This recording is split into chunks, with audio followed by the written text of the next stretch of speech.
Hello everyone, so we're going to discuss about the example of entropy in case in thermodynamics. So we have the problem here, a copper block of mass 1 kg at 500 Kelvin is immersed in lake at 300 Kelvin till it reach thermal equilibrium with water.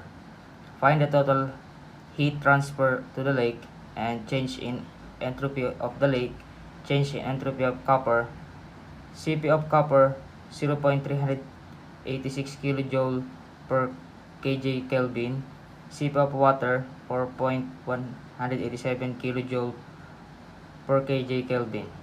So the data here, the mass of copper is 1 kilogram, and this the copper, so the given data here is the mass of copper block is 1 kg and the Cp of copper is 0.386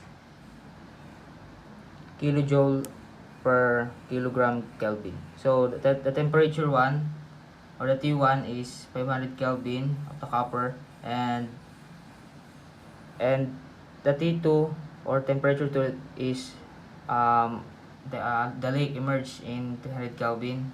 Yeah, and the Cp of water is 4.187 kilojoule per kg Kelvin. So the first step going to find out is the total heat transferred to the lake. So Q is equal to integration of T1, T2, MCP, delta T.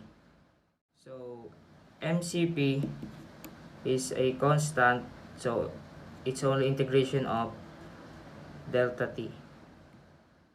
And the integration of dt,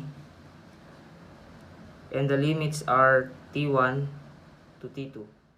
So the next step, so substitute the upper limit in the place of T, upper of limit T2, here T2, the lower limit then is T1. So T1 MCP and T2 minus T1.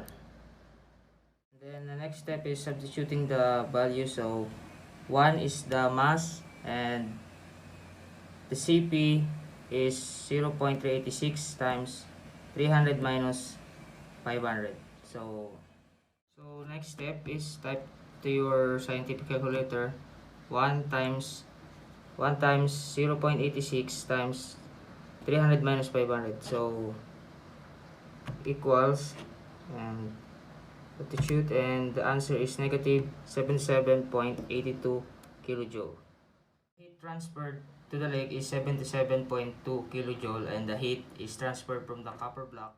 Copper block is losing the heat, and that heat is transferred to the lake.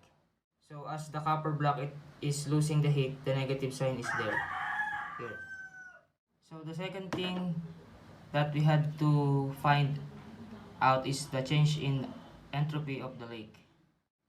So the change in entropy of the lake is equal to the heat transferred to the lake divided by the temperature of the lake. The lake is considered as a reservoir, so we can directly use this particular formula.